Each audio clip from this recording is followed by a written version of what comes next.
Okay, Delilah, you're on the podcast. Say hello. Can you say hello? Say hi, hello. I hope Rick recorded a little bit of it. Like literally, we could not get her to stop talking.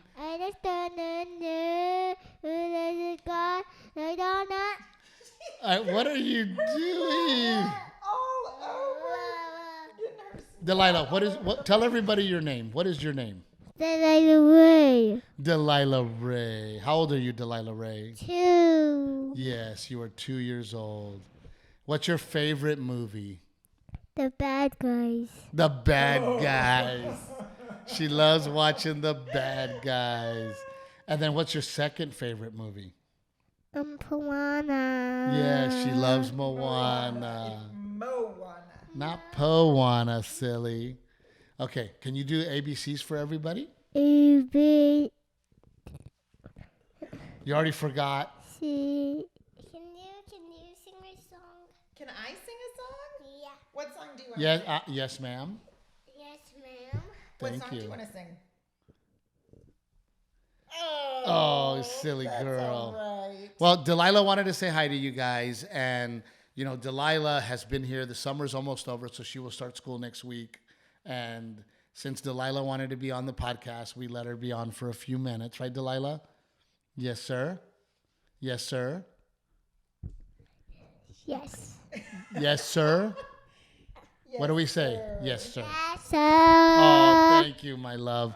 All Okay, right. go back and play. Go find We Bubba. love you. Tell Bubba he needs to get dressed. Okay. She is. Since we had her on, we should probably talk about her a little bit. She is just such a girly girl. She is. It is. I think one of the reasons that I've always loved you is because you are a girly girl, and even though it takes you 4 hours to get ready, I love the fact that you always wear dresses. You never look dressed down. You're always dressed up. Frumpy? I never look. No, you always look like a lady. And of course Delilah's gonna be that, right? I mean, she came out. You should have seen her come out and flailing her dress. And she comes out and she's like, I'm a princess. And she spins and she wants her Moana dress. I mean, her Encanto dress. Yeah, but she calls it when she says, I want a miracle dress. She loves Miracle the movie dress, Encanto, yes. and Mirabel wears like a big billowy dress. And so now every morning she's like, I want an Encanto dress. So I'm trying to like stock up on them because summer's almost over and you can't, it's like a summer thing. Yes. So it was, she's just so much like you. And she already shops, which is crazy. She'll shop. She'll be like, oh no. And then she'll like walk over, check something out. Like, it's unbelievable. And then, when we were in Vegas, I bought Renae a purse because I've already learned my lesson that if we go to Vegas and I buy her something, then she'll let me gamble. So I went ahead and made the compromise to buy her a purse. Renae came home with the purse, but then I didn't even think about it. I also bought Miss Dora, my mother, a little gift. Because my mom is always so sweet, and anytime we need her help, she's always here for us. She comes and stays with the kids. Oh my God, mom's just has always been there for me, and I thought, and she never takes money. My mom will never. We offer to pay her to be here, so she was the one that helped us while we were in Vegas, and I wanted to give her just a little gift, So, but it was a wallet. We gave her a very nice wallet, and then Renae got her purse. So I come home, I'm like, Mom, here's a gift, and it was in a gift bag. And then Renae was like, well, let me show you, Dora, the purse I got. And then they're like, they're girling it up. Yes. Well, I didn't think, and it was my fault, to get something for my Delilah. Yeah. So then you tell them what happened. Well, so she's walking around with my purse, and I'm like, don't drag it on the floor. But the next day when I was going to take her, I forget where we were going somewhere, and she saw me. I put my new handbag on, and she goes, you stole my purse. I didn't even know she knew the word stole. She told me I stole her purse, and I texted you. I said, you better go buy this girl a purse because she thinks I stole her purse. So that's what I did. I went out and I bought her a badass purse, and I got her first. But I was like, I didn't think that at 2.5, I would be buying my daughter her first purse. Yeah. Like, I mean, it's unbelievable. And there's definitely, it is so different. Yeah. Not only boys and girls, but second child. Yeah. I mean, it's so different. And Oh, I've been feeling so much mommy guilt lately with Delilah. oh, baby, we she has a wonderful life. She Delilah. does. She really does. She really does. I feel like our life is crazier now than we had Garrett. It was much calmer when Garrett was born. But it's different too, right? I mean, Delilah is Garrett wasn't a baby in this home. yeah. Garrett. I mean, it's just different. I mean, I think they're both. She's living a much bigger, blessed life, but I feel like because things are crazy and like we're jetting off here for a few days and then things like that, I'm leaving her behind more than I did, and I think because she's a girl, I feel like she should be with me more. So I'm having a hard time with that, and I'm just having a hard time with it. And now like summer's coming to an end and she's going to go back to school. And I know that's good for her. Like she misses her friends. Delilah's like you. She loves people. We host something at the house and she will be up till 11 o'clock at night, like the last one playing, in a good mood, partying, riding around on her scooter. And then she'll wake up the next morning and be like, when are my friends coming over? Aren't we doing it again today? Like she always says, my friends are coming. She is so social. Yeah, she's and you are not. She's totally you are not social. Like Renae is one of these people that when we have people over that she doesn't like, it fucking shows. That sounds terrible. It shows. That sounds terrible. Renae, it shows. And when there's people here that Renae loves, it shows. You were so unfair. It is very different.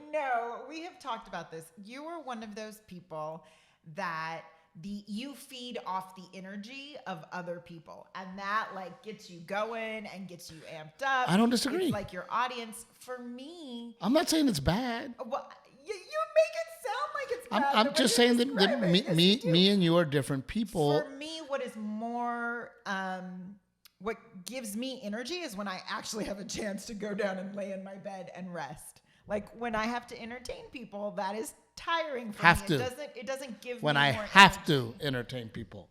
When I have to. Well, yeah. Like I can't just go hide in my bed and take a nap when we have people over. That's I don't rude. have to entertain anybody. I enjoy entertaining people. You are totally missing the point. It And is then a you say, treat I'm not for making me. it sound bad. Yes, you are. There are certain people that it's like my joke where I going go. and having a little quiet time is more restorative for them. I know. You don't want to be alone with your thoughts. I'm not. Bullshit. I don't want to be alone. Of course, I'm alone with my thoughts all the time. The problem that I have is that I'm with my thoughts all the time. That I am constantly thinking and constantly meditating and constantly trying to be better. You were on the road in a hotel room by yourself. You get that time. I don't. When you're on the road alone in a hotel room by yourself, I wasn't starting I'm a fight. home with 2 kids. I wasn't starting a fight. Not? I think maybe you were. Classic Renae. I think I maybe say you something were. and that she doesn't like, and it's defend. I'm not trying to start a fight. I'm trying to have a conversation. I am too. I am too. I don't know how we haven't had Because you started talking about how you are great and I do this. I didn't say that. Yeah, I didn't say that. That's kind of what it sounded like. I'm just explaining that. Let's see what the comments say. I'm Steve just Trevino. explaining that if you come to my house, you will know by looking at her face whether she likes you or not. That's not true. That's all I'm saying. No, that is not true. If someone comes to our house, it's I like 'cause we everybody. them. No, I like if everybody. someone comes to our house, it's because we like them. Well, this is not the way I wanted the conversation to go, but here we are. Well, here we are. We haven't had a fight in a long time. I love the way that Renae's like, let's see the comments. Let's see the comments are 99% in your favor, whether I am right or wrong. So of course, we love Renae. We love Renae. I do too. That's why she's my wife. I love her too. That's why I get to talk into this other mic. I was laughing yesterday. I went to Peter Piper with the kids yesterday, and I took Rebecca, the nanny, and this guy came up to me. He's like, "Oh my God, hey, Steve Trevino, right?" And I'm like, "Hey man, what's up?" And then he comes back like 20 minutes later with his wife, and his wife like stares at me, and she goes, "It is him, but that's not his wife." And I go, I know that's Rebecca the nanny, but it was so funny that they were like, "And that's not your wife." but it was funny but that's what I love. I mean, the fact that me and you have created this together. I mean, there's so many times that you're walking down the street and people recognize you. Yeah. Right. So it's really exciting that is happening, that, what we envisioned for us and for us to work together, because I'll be honest with you, man, like, I don't know if we could make it if I didn't include you. I don't know. That's tough. Like, I think about that too. And there are challenges that come with working together, obviously. Like, there are things we have to navigate and figure out between the two of us. But at the same time, I don't know. It's just we've done it now for long enough. I mean, but it was, early on we would have those arguments, right? Of like, where I would say, like, if you go get a job, a regular job. Oh yeah. Then you only get 2 weeks off a year. Oh no, because there's times that I would be like so upset with you and feel really unappreciated, and I'd be like, you know what? I'm gonna go work for someone who appreciates me. And then you'd be like, Renae, how is that gonna work? We have kids. It's just hard, and I mean, I'm glad that we have worked together. I'm glad that we have created this career together, because I really think it's a gift. I just really think that our relationship thrives because of that. Yeah. And I mean, the ability to go, we're going to go to Vegas.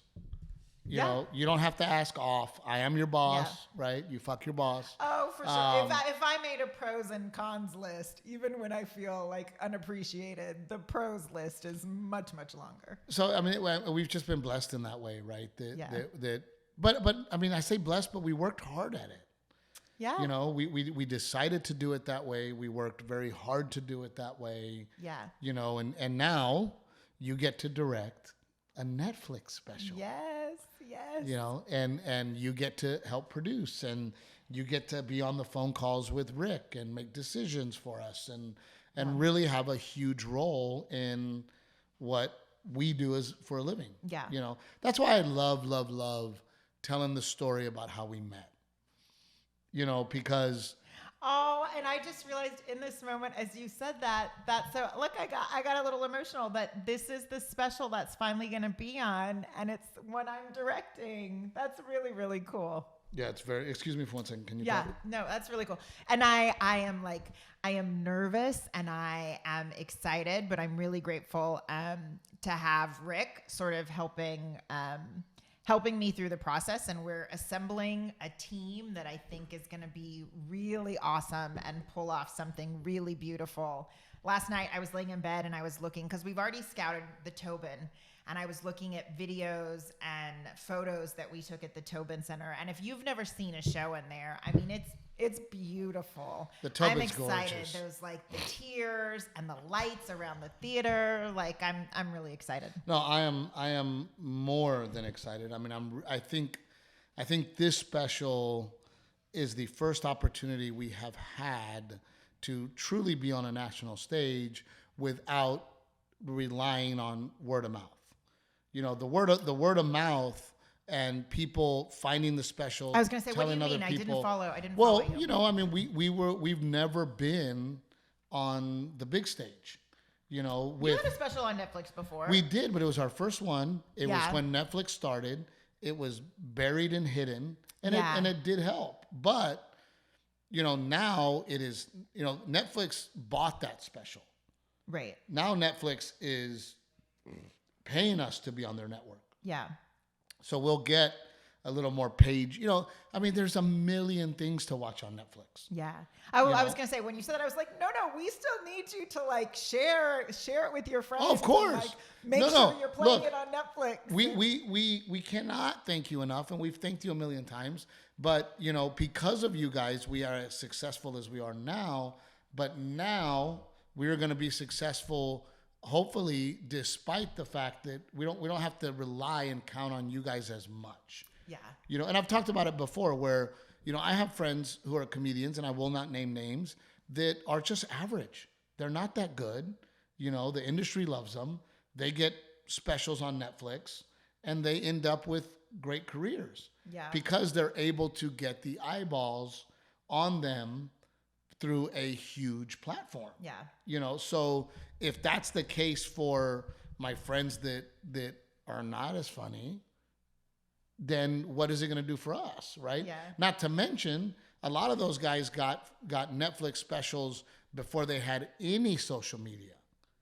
And the Netflix specials led to the strength in their social media. Mm-hmm. Well, I have the advantage of my social media is very, very strong. Yeah. So I can advertise and promote to the people who love us and who are already on board. Yeah. And then I know that they will go out and share that. Yeah. Right. So Yeah, I just think that it's all, and I'm sorry to interrupt you, but I just think that it's all coming together the right way. Yeah. No, well, and speaking of that, I saw a social media comment when you shared that we were filming at the Tobin, and they said, "Oh, I'm so glad it's going to be on Netflix." It was someone, I don't know if they were from Australia, I can't remember where they were from, but it was from another country, and they were like, "I'm so glad it's going to be on Netflix so we can see it." So we just need to make sure, though, because Netflix is like different markets. And I read that, and I was like, "Oh, I got to make sure." So that was yes, I'm glad you brought that up, because when we sold the Netflix special to Netflix all those years ago, we were only U.S. Yeah.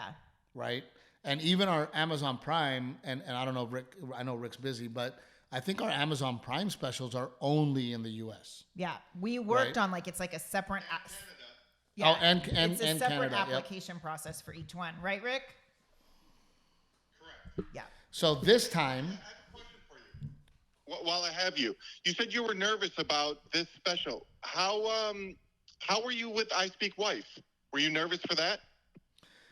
No, I Speak Wife, to me was, and also because of COVID, and this one's becoming that too. The only reason I'm nervous is because I want to make sure that we deliver the product. I'm not worried about my stand-up so much. This time there's more pressure for all of us as a team to pull something off that's way better, not better material-wise, but, this time this is for Netflix, there's guidelines, now we're talking to big DPs. It's just different. It feels like a level up, Rick. With I Speak Wife, it was YouTube, and it was Steve's YouTube channel, and I didn't feel like I was going to be criticized. Now it feels like it feels like now there's really something to prove because it's a bigger stage. But also the material too. Not that the material with I Speak Wife wasn't so good, but the material so good. Like I just want to do all of it justice. Well, and I mean, I don't know. Are you feeling the pressure, Rick? Of there's just so many more moving pieces this time. No, because anything that goes wrong, I could just blame on Renae. Perfect. It's always the director's fault. Yeah, Renae, Rick's like, I didn't pick that guy. Renae did. No, in all honesty, we've done so much TV that it's another network. Well, I mean, for me though, I feel that well, but I'm also one of these people that if I get hired for a job, which this is, I'm getting hired for a job. Not only do I do my job, I try to do it times 2. Yeah. I never take for granted any job I get. Whether it's I'm getting hired to go to a comedy club, well, my job is to promote. My job is to put on a great show. Not only am I going to promote, not only I'm going to promote extra, I'm going to do the extra show, and I'm going to hang out and take pictures and do whatever I got to do. Yeah. Right, with the audience. I just always do over and above. And that's how I was raised, right? And it's not Rick and for me too, it's not just directing a short film. Like I don't mean to say just that way, but when you're doing a Steve Trevino project, it's the element, it's like the double layer. There's the live event production of it. And in this case, the venue is bigger, there's more staff, there's more people and moving pieces. And you've got the live event coupled with the fact that we're also filming it. And last time we weren't dealing with union rules and things like that. And it just feels like there's so many more pieces in play. And it's you. And with you, it's us, right? Yeah, it's the brand you've worked so hard to build. So making sure all that people in the audience are happy, but also that we capture what we need on film. Well, and I also feel that for the first time in my career, I have an entire team. And when I say entire team, I'm talking about an entire team of everybody that truly knows who I am, what I represent, what I'm about. Yeah. Right? I felt like in the past, I had other people on my team that were somewhat pushy in, well, we really think you should do this. Yeah. And we really think you should do that. And, well, I know you like doing things this way, but and now everybody in my team's like, yeah, Steve, what do you want to do? Yeah. And how do you want to do it? You know, within reason, of course, but, and, you know, I also feel, you know, thank God for Rick, because I don't know how I would feel if it was a new company coming in to do it, right? And I also feel like Rick has been around us enough and respects us both enough that he gives us that freedom of, hey guys, I trust you, you trust me. Yeah. Right? And I'm glad it's Rick, because if it wasn't Rick, I would have a little bit of, do these people have my best interest? Yeah. Right? And with Rick, there's no doubt in my mind that Rick has our best interest in mind. Right? And Rick, I Go ahead, Rick. As much as I want you guys to keep going praising me, and believe me, I do want that. But can I tell you one of the things that made me really smile? Two things, actually. Renae's sent over shots and stuff that she liked, and an email later in the night saying about camera positions and stuff. That is someone who is not stopping the thought process. You know, that's who you want in your corner, someone who's thinking about it when you're not in meetings and stuff. Yeah, no, I mean, you know, and that is another thing about Renae. Renae is a perfectionist, and Renae is somebody that does research. Like in my joke, I do research. But going back to the reason I'm so happy to tell the story about how we met, for two things, and I say it on stage. Number one, I want people to know that we are so different, right? And that we do argue. And we 90% do not see eye to eye. You know, but, and there are times that Renae and I feel like maybe we should not have gotten married. However, I don't know that we feel shouldn't have gotten married. I think we feel like life might be easier if we had found more compatible partners. And we've talked about that before. Yeah. But here we are, all these years later, together, going strong. I think our relationship is better today than it's ever been. Yeah. Right? The thought of separating is nowhere near our brains, when there was times when it was like, ugh, are we just going to go our separate ways because it's hard, right? And so we're better now than ever. So I love telling the story of, because I think there's people out there that feel that way. I think there's people out there that are couples that say the exact same thing. I should have married somebody more compatible. Yeah. Right. And I hope that the story. Why wasn't eHarmony around? Yeah. But the story of us and how long we've been together, I hope is inspiring to people. Number one, and then number two, I also want people to know, holy shit, they've been together that long. Yeah. That we did this together. You know, you didn't walk into my life and I was already selling tickets and I was already successful and I already had a TV show or I already had specials. Yeah. We literally did this together. And I love telling the story so that people can realize that, hey man, Renae and I, we did this together. Yeah. Was I already doing stand-up? Yes. But at the same time, Renae's over here studying drama. Renae's over here studying directing, studying producing, studying being an actor. She goes to NYU to put in her time in this field. And then I'm over here doing my stand-up like I'm in college. And then we got together and took our skills and have now created what we have today. And we did it together. And I want people to know that for a few reasons. Number one, I don't want people to ever look at you and the life that you get to live and go, oh, this bitch just walked into it.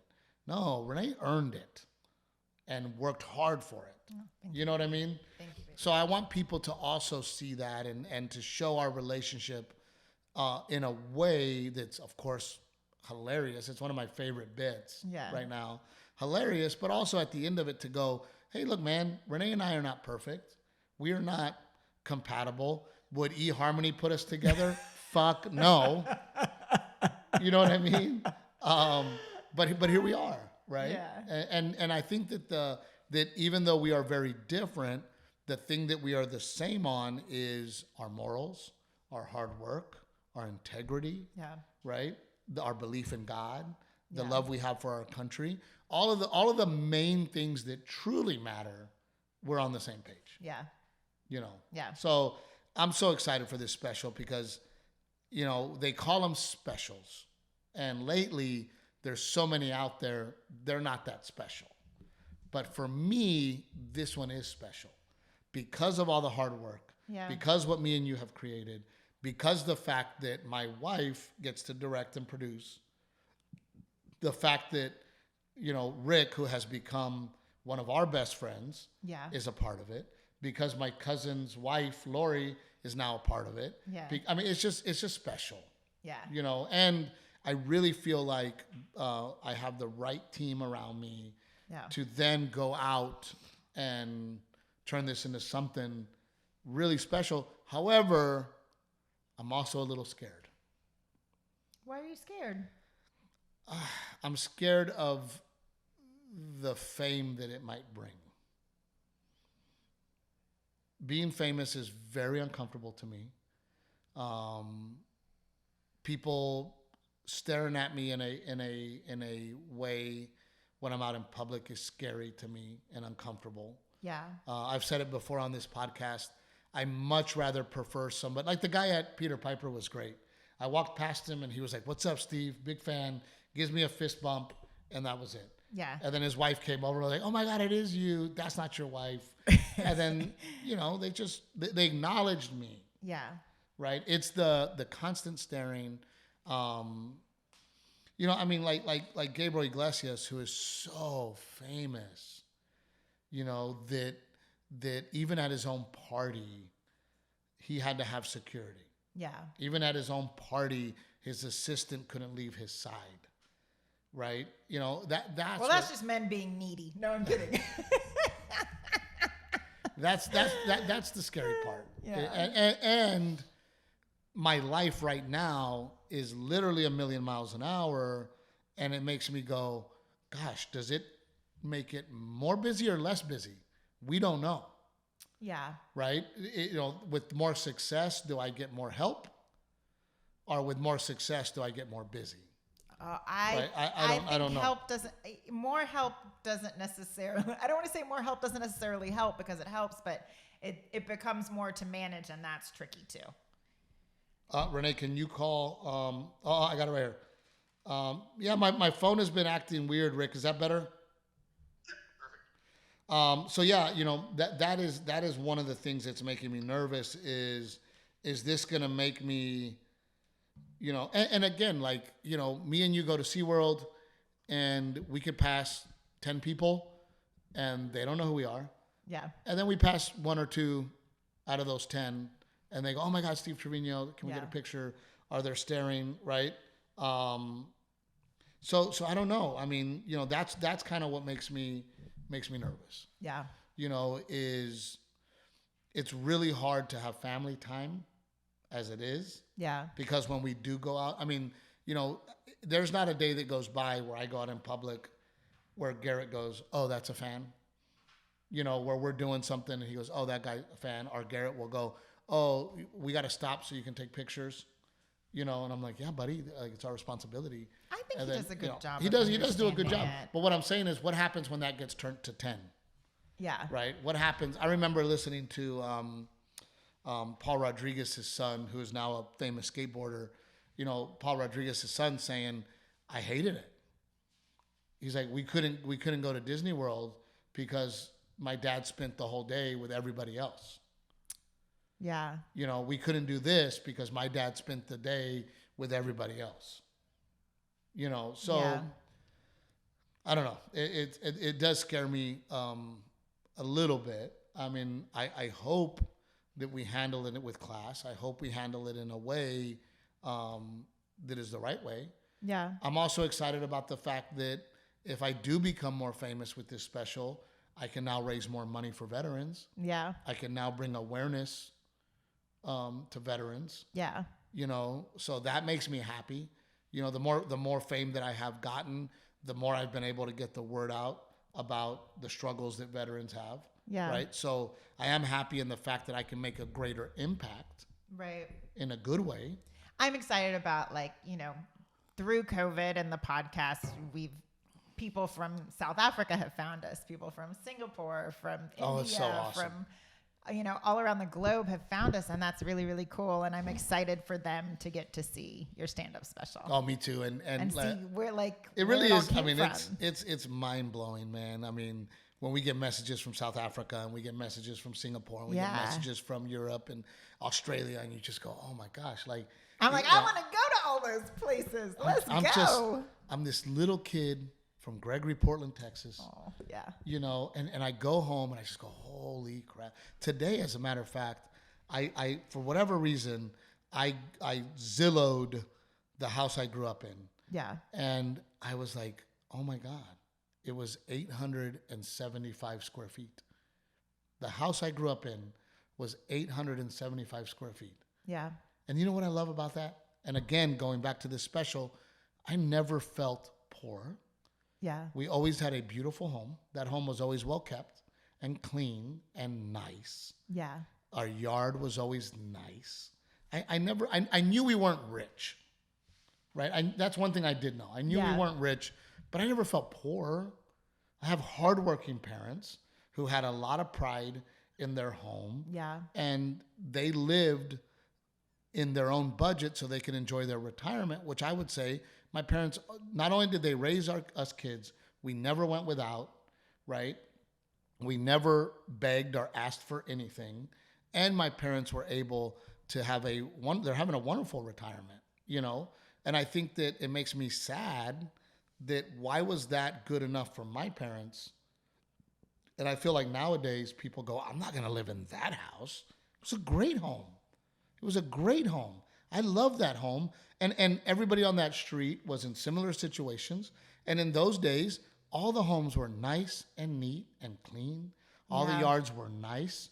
I grew up around a lot of great kids who are now great men and women. Yeah. You know, and it is very humbling to look at that and go, not only did I grow up on practically a dirt road. Yeah. It was a caliche road, so it wasn't dirt. It was a caliche road with cornfields and cotton fields everywhere. I absolutely loved my childhood. Yeah. You know, and I would never say that I grew up poor. Like I say in my stand-up, I didn't grow up poor. I didn't grow up rich. Yeah. I didn't grow up in a big house, but my mom and my dad made it a home. I don't know. I think it's a social media thing. It's like you said, as this little kid from Gregory, Portland, Texas, you didn't realize like there were places with a comedy club and that people told jokes for a living. Like, you know, you had your small, safe sense of community, and it's like now everything is blasted all over social media. I would ride my go-kart to religion class. I would literally drive in the streets of Gregory, Texas, when I lived in Gregory, to go to the church to do religion class. I felt rich. Like some kids had to walk, some kids had a bike, some kids had mopeds and four-wheelers and go-karts. And dude, I'd roll over there, pull up, park in a spot next to the, next to somebody's moped or somebody's four-wheeler, and then we'd go home, I mean, I'm talking like 8, 9 years old. I loved it. It was freaking awesome, Crazy. But again, that is, like I told you, one of the reasons that I wanted a home with land, because I want Garrett to be on the Polaris and the go-kart and the four-wheelers and the dirt bikes, and I want Garrett to have chickens running around, and I want to get attacked by a rooster. Yeah, he did get attacked. Traumatized. The rooster did scare the shit out of him, and I went in there and had to punt a rooster. That'll get me canceled right there. But I had to really show my dominance on the rooster. But again, that's one of the reasons that I wanted land and I wanted the country life for Garrett, so that he can grow up also somewhat the way I grew up. Yeah. We grew up. I didn't live on a ranch, but it might as well have been. There was cornfields and cotton fields and woods, and we railroad tracks. Yeah, railroad tracks, and God, I used to roll under the train. What do you mean you mean roll under the train? Under the train. What, Like, 'cause the while train- the train is going, you can roll. Well, no, what do you- because the train would come to Gregory, Uh-huh. and it would load up all the materials in Gregory. So that's a big load up to send it off. Where did it load up? Right there at the train station, right by my house. Yeah. And the train would go back and forth and then move up one and then move up one. Uh-huh. So in order for me to get to my friend's house, Oh, I gotcha. Okay. I would roll under the train tracks. And I think to myself, if Garrett came home and was like, yeah, I rolled under a train on the train tracks, I'd be like, don't fucking do Why that. did you have to go under? Why didn't you just go between the cars? Huh? But do you have any idea how high those things are? No, I've never stood next to a train. I've never been that They're close high. to a train before. And you know, you can't go, you could, but I mean, they're high. So we would just roll under and go. And it was like, wait a minute, I'm rolling up. What if that train would have taken off at that moment? I mean, you know, but we would run around all over the place, you know. But anyway, my point is that it was very humbling, you know, to look at the square footage of that house and go, wow. You know, and I also think that's kind of the secret too, is can we keep perspective, Yeah. right? Can we always remember where we came from and always, number one, lift people up? That if we see people with potential, it is our job to lift them up, right? And help. And you know, it's that encourage, but it's that Tim McGraw song, Humble and Kind. Uh-huh. You know, when you get to the top, remember to turn around and bring somebody up. Yeah. My Right. mom always tells Garrett that's her song to Garrett. Yep. You know, and it's you know, keeping perspective, looking back and going, okay, where did we come from? Yeah. And not losing touch with what and who we are. Yeah. Right. I think that's important to also relay that message to Garrett and to Delilah, to continue to remind them where we come from, who we are, the kind of people we are, and to also be humble and kind. Yeah. You know, it's tough. It makes me think you've always told me we've always lived, laughed, and loved together, regardless of what we did or didn't have. And I think that's like the core. But you know, we lived in an apartment that was like 475 square feet, me and you. Mm-hmm. It was a tiny one bedroom. So much so that you and a dog. Yeah. If we used the oven, we would have to open all the doors. Because the smoke. It would get so hot. The whole apartment would get hot, right? Yeah. But I would say that we were just as happy then as we are today. Yeah. You know, we still had a lot of fun. Yeah. We still enjoyed each other's company, and our little 400 square foot apartment was nice. Yeah. You know, and that's one of the things I love about you is you always found a way to make things our home. Yeah. Which leads me, and it just hit my brain. I didn't do it on purpose. I did not do it on purpose. What? It does transition into, Rick, I don't know if you know this, Renae has been invited. You can't talk about it? No, see, we always end up talking about things we're not supposed to talk about yet. Huh?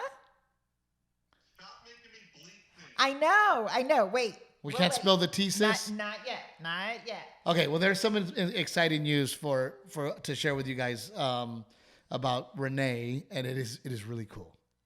It is really cool. That would have been a very good segue. That would have been a good segue. Hint. Transition into what we were talking about. But I'm just so excited. I'm just so excited for this special, and I hope that people don't go, God, you guys are still talking about it.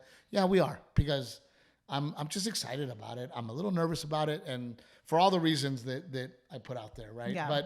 But I really do believe, you know, talking about the home I grew up in this special, talking about trying to raise kids today, talking about our journey and the things that we've been through in my life, all of those things are covered in this special. Yeah. So, and you know, it is about family. It is about trying to be good people. It is about God. It is about trying to better our lives. It is about reflection. It is about being humble. It's about being kind. I mean, the whole special is really, you know, somebody came up to me 2 days ago or 3 days ago when I was in Virginia, and they go, God, your show's like a movie. They go, your show literally feels like I'm watching a movie. Yeah. There's laughs, there's crying, there's, the way you wrote it is like a movie. And I was like, oh my God, that's perfect. Yeah. It is like a movie. You know? Right. So, and then. I mean, well, you really do. You try and craft your set as you get closer and closer to us filming. You try and land on an order that does feel like the audience member is going for a ride. There's a crescendo. There's a ending. Like the order makes sense. It does make sense, and I'm super excited to perform it. I'm also scared and nervous and excited all at the same time to start writing new material. So then that I don't know. Here we go again. Whew, that is so daunting, and that's all on you. Yep. I am also I do want to give a big shout out to Jeff Steele and Don Steele because Jeff was working in Virginia Beach this weekend, and Don decided to join him. And I love him. I miss him. And, it's so funny that Don is the me in the relationship and Jeff is, so we went to a casino and of course, Jeff's a great hang and easygoing. And by the way, like Jeff's one of those guys, that we go, okay, are we going to Uber or who's going to drive? And then Don goes, Jeff will drive us. Let's go, and then Jeff's like, yeah, no problem. But Jeff is such a beautiful human because he's always so helpful. Yeah. He's like Arthur Gerber in that way where you can go, man, we got to pick up somebody at the airport. And Jeff will go, man, I'll do it. Yeah. Yeah, but Jeff, it's like 4 a.m. He's like, no problem, man. I'll take care of it. And he's just such a good human in that way. And then Don, Don's really funny and just as easygoing as him. But Don and I end up at the casino with Flip. Flip Schultz joined us, the comedian, and Timmy, and we're all hanging out. We're having laughs. And then all of a sudden, we can't find Jeff, right? Like we need our driver. Yeah, but we don't realize that it's almost 6 a.m. Oh, dang. And Jeff's like, y'all want to come home or do you want to see the sun come up? And we were like, oh shit, me and Don were like, we should go home. Right?